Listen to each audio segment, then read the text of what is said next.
Ya juga masa nak buat, dan dia tanya kat Sami tu kata tak apa. Oh, Tanya kat Sami tu ni. tanya kat Sami. Ha, ni jadi masalah. Oh. Kan kadang-kadang.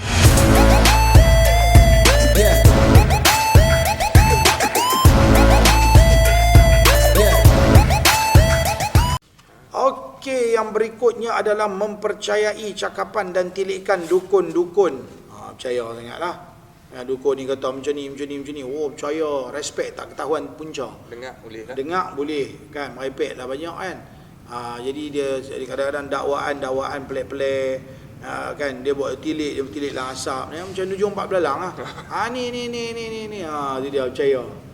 Kalau bomoh kata bangun tengah malam, okey, nak buat lega ni kena bangun tengah malam pukul 3 pagi, pergi cari satu jambatan, yang jambatan tu di bawah tu tidak ada air. Tu dia.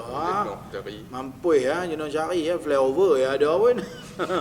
Kan, dan kemudiannya ambil air acak ataupun air parik, jurui badan. Oi, dia boleh buat dengan sakit ni.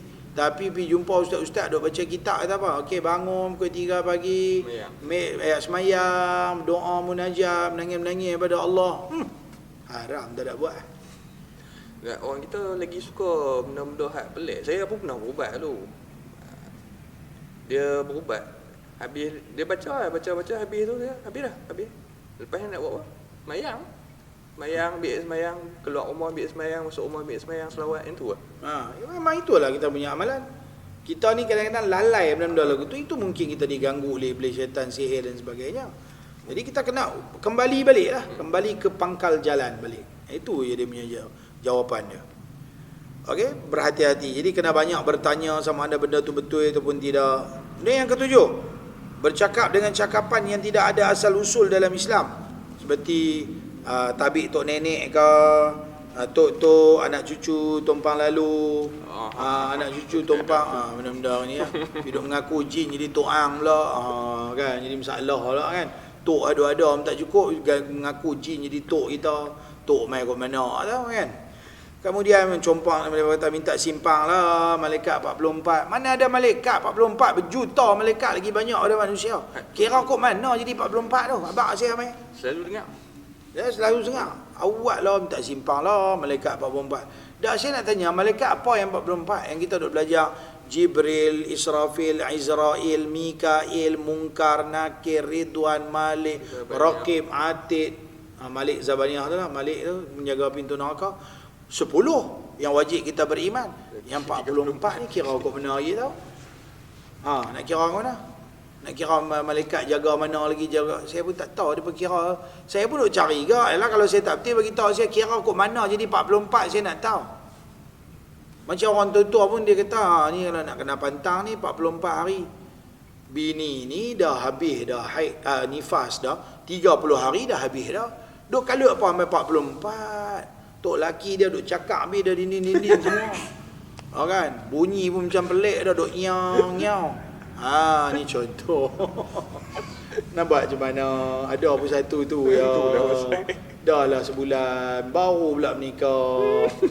Kan? Jadi tak biasa nak duduk-duduk lama. Maklumlah manusia. Yalah kata manusia ada nafsu dan sebagainya kan. Jadi depa duk percaya kata mesti kena 44. Saya faham. Orang perempuan lepas bersalin dia memerlukan satu tempoh untuk rehat. Rahim dia nak kena bagi kecut, nak anggota alat kelamin dan sebagainya untuk kesihatan. Tak apa. Tapi mai kok mana 44? Saya punya soalan, kalau 39 hari suku boleh tak? Kalau lebih 44 boleh. Lebih 44 boleh ke? 45 ke? 47? Kenapa 44? Tak pasal apa timbul 44? Mai kok mana 44? Dia tak tulis sampai isteri lega. Tu dia, sehingga isteri sembuh. Tapi ada juga kadang-kadang 100 hari pantang. Ada, tahu. Awak 100 hari awak tak letak seumur hidup. Awak tak letak 10 tahun. Tu dia. Baru betul-betul sihat. Kita tengah confuse tentang number tu lah. Number tu, number. Mai mana number tu? Mai kok mana number ni, di mana asal usul dia kita tak tahu. Kemudian banyak lagi lah. Kadang-kadang kita tak tahu mana-mana punca mai duk cakap benda-benda yang tak ada asal usul.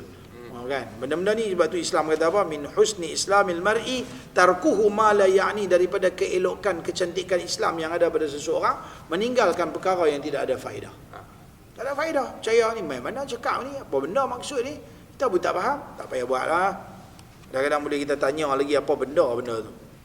Kemudian penggunaan tangkal ni yang ke-8 di rumah ataupun dipakai di badan-badan. Nabi kata man 'allaqa tamimatan faqad asyrak. Siapa gantung tangkai maka syiriklah ia. Riwayat yang lain, hadis sahih semua, dikeluarkan oleh Imam Tirmizi, Imam Bukhari dan sebagainya. Dalam riwayat yang lain Nabi kata apa? Man 'allaqa tamimah fala atammallahu lah. Siapa yang menggantung ikat tangkai, Allah tak akan sempurnakan hajat dia. Wa man 'allaqa wada'atan fala wada'allahu lahu. Siapa-siapa yang menggantung tangkai untuk budak, untuk anak kanak-kanak, budak-budak lah, tak mau bagi menangis lah, tak mau bagi terkejut lah, tangkai lah, tali kot sini lah, tali hitam kot sini lah, tali macam-macam, maka fala wada'allah, maka Allah tak akan jaga dia.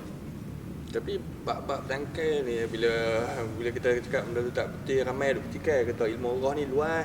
Iyalah, tak boleh belajar lagi. Tak apa. Cerita kat kita main kot mana. Kita pun nak tahu kat main cerita, main nak belajar, nak belajar cerita. Nabi pernah buat ke? Sahabat pernah buat ke? Bagi tahu lah asal usul main kot mana, kitab mana, apa semua, mana asal usul. Yang mesti kena pakai tangkai. Saya nak tahu ke? Walaupun ada sebahagian ulama ada sebut, umpamanya kita boleh tengok dalam tafsir Al-Munir, saya pernah sebut sebelum ni, Dr. Wahbah Zuhaili dalam kitab dia tafsir Al-Munir, dalam tafsir juz amma akhir juzuk 30 pada tafsir Qul a'udzu birabbil falaq, dia kata boleh kita tulis surah 3 Qul, tak silap saya, Qul a'udzu birabbil falaq, tulis elok-elok, kemudian lipat, letak pada tempat yang dihormati kepada bayi, sebab bayi ni dia tak boleh baca. Tetapi benda-benda tu semua sekadar pandangan ulama yang terpulang. Tapi dia pun masih berhati-hati tau. Ya, Quran elok-elok, kan, letak pada tempat elok-elok, takut kena najis dan sebagainya. Bayi ni dia kadang-kadang dia boleh orang panggil temuak macam muntah keluar balik susu, benda tu najis, air kencing dan sebagainya. Kadang kita tak boleh jaga benda-benda lagu tu. Okey. Jadi benda-benda yang macam ni dia punya cermat dia. Sebab baby ni dia tak boleh baca. Okey, tak apa, ada pandangan ulama yang kata macam tu. Tapi yang kita duk tengoknya bukan macam tu. Kalau bayi depa akan bubuh tali hitam dan sebagainya, apa kena mengena, tak ada tulisan apa-apa ayat Quran. Dan kalau ada pun raja-raja yang kita tak fahami apa dia punya maksud dia. Raja tu nanti kita insert gambar-gambar dia. Nanti kita tunjuk gambar-gambar dia. Sebab tu kata Imam Ibn Hajar Al-Haytami, sekiranya raja-raja ataupun wafak, dia panggil masalah wafak. Wafak ni yang kita duk tengok dia buat 4 segi, bulat 3 segi. Lepas tu dia garis-garis, dia tulis alif bata 1 2 3 apa semua. Ini nama dia wafak. Walaupun ada sebahagian ulama amalkan wafak, tapi kita pun tak tahu daripada mana unsur pengambilan wafak ni dalam Islam yang sepatutnya kita tak tahu nak terima benda ni. Sebab kita tak faham apa benda dia tulis. Dia kalau tangkai tu kan, kalau macam kita terjumpa kat rumah kan, dia balut elok-elok, kita nak buat apa dengan tangkai tu? Boleh buang terus ke nak kena baca apa-apa? Kita khawatir benda tu telah dipuja, dijampi. Maka kalau kita pegang benda-benda tu, dikhawatiri kalau iman kita lemah, benda-benda tu ada unsur-unsur jin, sihir yang boleh mengganggu apabila kita pun lemah. Maka ada baiknya benda-benda yang seumpama ni kita ambil, kita jangan pegang, tapi dengan cara yang lain, ambil labur plastik ke apakah, ikat, baca ayat kursi, ikat, pibuk, tok di di tempat-tempat yang air dia mengalir, di laut ke, di sungai ke dan sebagainya, supaya benda tu tidak didapati oleh manusia pi tanam mana-mana ke, baca ayat kursi, insya-Allah. Yang ke-9, meletakkan ladam kuda atau 5 purut di rumah, ataupun apa lagi letak ikan puyuh. Apa dia? Tulang babi. Tulang babi ya. Allahuakbar. Itu lagi bahaya. Letak ikan puyuh yang sudah mati gantung ni, saya nampak depan mata saya, letak jarum, paku, duri pokok, kain merah, kain kuning, kain hitam, botol tertentu. Benda-benda ni semua amalan-amalan kita tak faham depa. Letak ekor ikan pari. Orang dulu-dulu dia letak kat benda pintu ekor ikan pari. Pergi dekat market cari ni, minta pesan, dia dapat, ambil, letak jemuk dia. Ya, bukan nak tibai orang. Yang ni konon-kononnya kalau iblis setan main nampak ekor ikan pari, dia akan lari. Benda-benda ni semua adalah amalan dalam kepercayaan di dalam agama lain daripada Islam. Maka lalu diserapkan benda tu kepada ajaran Islam, maka dikatakan itu sebahagian daripada Islam. Tak betul, tak boleh amal. Ladang kuda apa semua tu. Nak buat apa kasut kuda ni? Baik buat kasut kita. Gantung sekeping. Gantung bagi tinggi-tinggi kasut manusia yang duduk dalam rumah tu, supaya orang nak masuk rumah dia kata kasut ada ni, orang ada. Nak buat apa kasut kuda ni? Kesian kat kuda nak pakai kasut, tapi curi kasut dia. Dia ambil. Saya pun tak faham apa benda ni boleh berlaku. Kalau apa benda tu pokok bidara. Satu dia kata elok. Sama juga pokok bidara ke, pokok Christmas ke, pokok durian ke. Saya pun tak faham daripada mana awak iblis setan nak takut pada benda ni.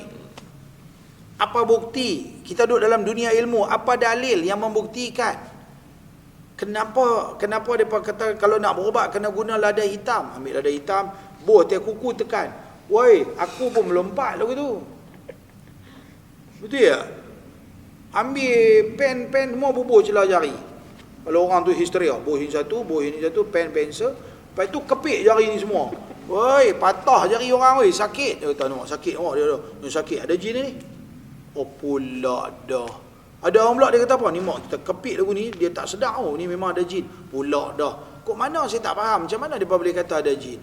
Ada pula salam-salam betul. Scan ni ada ni. Scan kok mana? Kita pun nak pinjam gak scanner dia tu. Bagi pinjam kita nak tengok gak kita ni ada minyak mana. Betul ke kita nak tengok dia minyak mana pula. Kan banyak-banyak benda-benda yang merepek yang seumpama ni. Yang seterusnya yang ke-10 menggantung isim-isim yang dipahat di logam-logam tertentu dengan kepelbagaian tulisan raja dan sebagainya. Ini nama dia wafak. Macam ni, lebih kurang macam ni. Lepas tu ada Number tu lah kan. Lepas tu dia bubur dekat dia besi tu tembaga, kepingan. Lepas tu ambil bubur di frame, lekatlah gantung. Bahkan dia di setengah-setengah tempat dia bergantung gambar Sultan Kedah, nama Sultan Abdul Hamid. Yang ada bulu burung cendrawasih tu. Saya pernah tengok di satu tempat, depa beli burung cendrawasih, ribu lah harga dia, seekor panjang. Tapi memang cantik lah burung cendrawasih. Dikatakan dia adalah burung kayangan. Memang Melayu mitos daripada benda agama lain kan. Kononnya bila cantik ni turun pada kayangan lah kan. Jadi memang benar berlambak lah dia jual. Daripada dapat daripada Indonesia. Indonesia ni kita kena faham, dia duduk negara dia ada gunung ganang, gunung Merapi lah apa bala semua, di negara dia luas. Dia macam-macam ada. Tempat kita pun burung tak banyak mana, binatang pun tak banyak mana. Mungkin tempat mereka lagi besar, lagi luas, hutan tebal dan sebagainya, macam-macam binatang ada. Maka dikatakan bahawa benda ni mereka jual ribu orang tu beli seekor. Memang cantik lah, kuning-kuning cantik dia. Orang ambil bulu tu pasti dia kata apa? Bulu Sultan Abdul Hamid, bulu yang ada dekat tengkolok Sultan Abdul Hamid.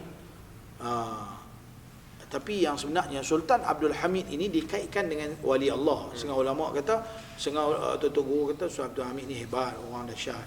Sehingga kan ada mirip-mirip seperti mana Syekh Abdul Qadir Al-Jailani yang dengan doa dia, hanya dengan dia pegang kain, dia lipat kain saja jambatan boleh elok.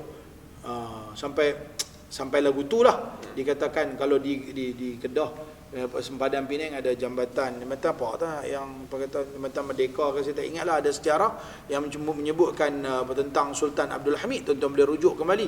Saya tak kisahlah siapa dia, tapi tak apa, kita pun tak kenal, dia pun dah meninggal lama, jadi dah mangkat dah, jadi kita pun tak tahu sejarah dia, kita kena balik kepada sejarah. Tapi apa kena mengena bulu tu tadi? Adakah semata-mata kerana bulu cendrawasih? Oh tak ada bulu cendrawasih, ambil letak gambar dia sebab ada bulu cendrawasih? Saya tak boleh terima iblis setan dia tak takut kepada bulu ke, kayu ke, batu ke, logam ke, apa ke, tak ada. Iblis setan hanya takut pada dua ayat Quran yang dibaca dan orang yang tinggi darjah ketakwaan dia kepada Allah Subhanahu Wa Taala. Yang ni saja. Seterusnya iaitulah bersahabat dan meminta pertolongan jin. Umpamanya khadam lah, kahwin dengan bunian lah. Bunian ni pun kita bincang dari itu kan, banyak macam-macam benda, orang kepercayaan. Masuk tu nenek dalam badan lah, menurun lah. Okay. Sebab tu dalam satu ayat dalam surah Jin, Allah Ta'ala berfirman ayat 6, wa annahu kana rijalu minal insi ya'uduna birijali minal jinni fazaduhum rahaqa. Di sana terdapat beberapa lelaki di kalangan manusia meminta pertolongan daripada jin. Nah, maka kata Allah Subhanahu Wa Taala, maka jin-jin itu lagi menambahkan lagi dosa dan kesalahan. Tak ada manfaat. Bahkan Al-Imam As-Sayuti dalam satu kitab dia bahas tentang hukum bersahabat dengan jin ya. Daripada mula sampai habis cerita tak boleh bersahabat minta pertolongan daripada jin. Belah tak boleh dah. Belah pun tak boleh. Orang dulu-dulu konon-kononnya belah untuk raya. Jaga bendang. Jaga bendang, jaga rumah, jaga tanah dan sebagainya. Baru-baru ni pun saya berubat satu hamba Allah. Dia kata dia pergi berubat dengan siapa ke? Dia kata kawan kan. Dia duduk di rumah, tiba-tiba dia bawa mai kawan tempat kerja, duduk main di rumah. Kawan tu pun budak perempuan.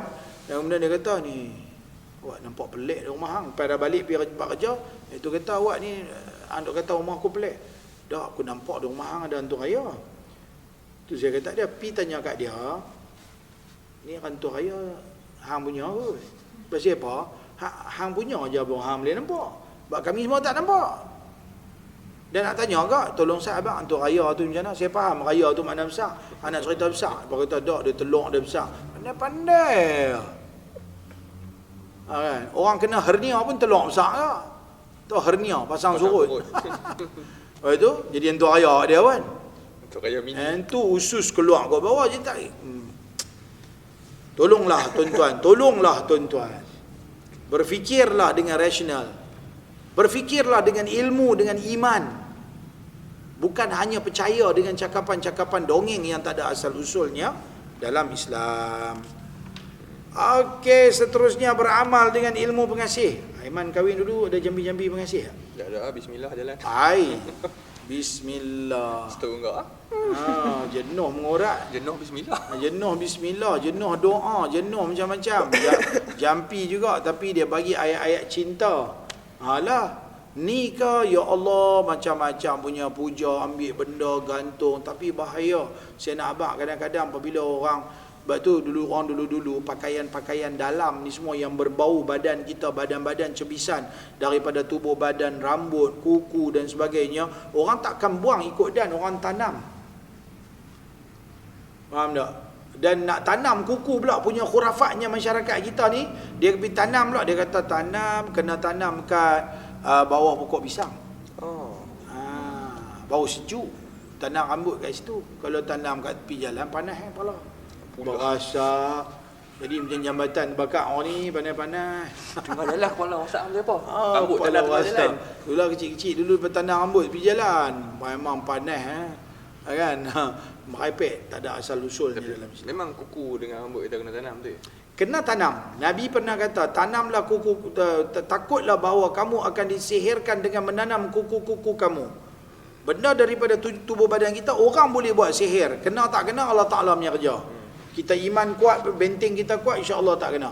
Cuma kita nak abang, nombor satu kita nak tanya, ada lagi ke ni dunia nak kiamat ni, ada lagi ke orang yang buat sihir, buat apa semua santau pukau ni? Baik kalau kita kata ada, ujung-ujung belen-belen ada. Baik, tak apa ada. Tetapi nak pi tanam kuku, tanam elok. Apa pula masa nak korek tu pi tanam pula, dia kata apa tu? Satu, tanam bawah pokok pisang. Orang dulu-dulu dia tanam bawah pokok pisang sebab pokok pisang ni kawasan tanah dia tanah gambut, tanah yang lembut. Jadi kalau kata korek dengan jari pun apa orang panggil? Senang kuih macam tu. Kuih macam tu je. Kalau tempat lain tak ada cangkuih pun kadang-kadang tak lepas. Okey. Kop tapang. Kan. Mungkin dengan akak dia dan sebagainya. Jadi pasal kita tanam. Yang kedua, dia kata kita kena tanam, masa kita tanam kita kena kata apa? Bumi terima, langit jadi saksi. Main mana pula. Kalau tak kata macam tu, nanti kuku kita akan macam mendakwa kita lah esok di akhirat.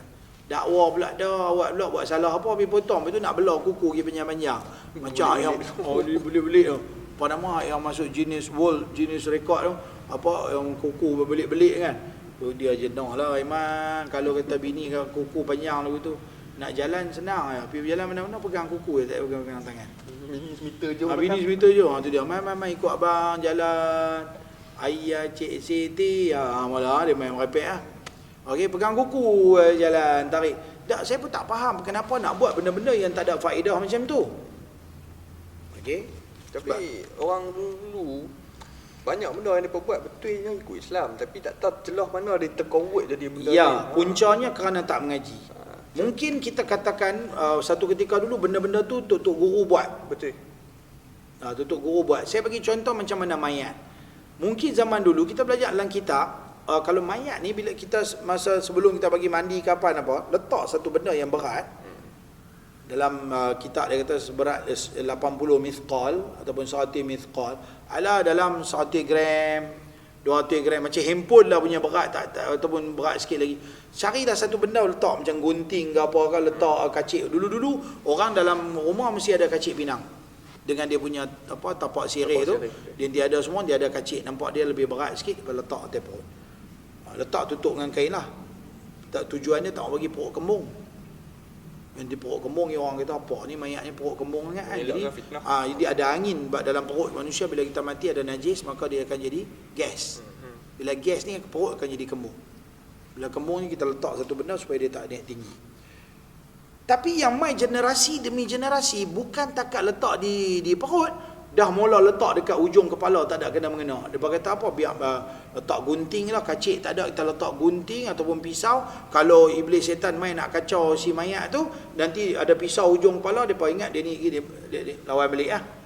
Jadi dia takut lah. Saya kata iblis setan tak takut pada orang dah mati, dia takut iblis setan dia tak kacau orang mati, dia kacau orang yang masih hidup. Tolonglah berfikir kan. Tak mau berfikir. Jadi ilmu pengasih ni kena jaga. Memang wujud, bahkan ada macam-macam. Dia termasuk juga dalam kata ilmu sihir. Ilmu sihir pemisah, ilmu sihir pengasih, ilmu macam-macam. Jadi bahayanya apabila kita amalkan. Umpamanya, saya pernah dengar ada orang dia kata apa, kita baca bila kita baca contohnya ayat pengasih yang famous sekali, qul in kuntum tuhibbunallaha fattabi'uni, sebut nama orang tu bin mak dia, yuhibbukumullah, baca ulang-ulang kali. Dia kata kalau isteri kita nak bagi suami sayang, sambil kita kacau tu kita bubur gula, qul in kuntum tuhibbunallaha fattabi'uni. Fattabi'uni tu maksudnya ikutlah aku. Ayat tu kata jika kamu kasihkan Allah dan Rasul, maka ikutlah aku, ikutlah Nabi Muhammad, nescaya kamu akan dikasihi oleh Allah. Dia pula kata apa, masa fattabi'uni, ingat suruh ikut aku. Aku tu kita, nescaya kamu akan dikasihi oleh Allah. Saya kata macam tak kena mengena. Ayat tu cerita tentang Rasulullah. Ayat tu ulama jadikan sebagai dalil tentang kehormatan Nabi Muhammad, ketinggian darjat dan Nabi Muhammad, bukan dalil dia suruh buat untuk pengasih. Oleh kerana ada perkataan yuhibbukumullah, kamu akan dikasihi oleh Allah, maka tiba-tiba dijadikan sebagai ayat pengasih. Hai, itu macam dia kata yang tu nama dia ayat malaikat. Air malaikat dia kata. Apa benda ayat malaikat ni? Dia kata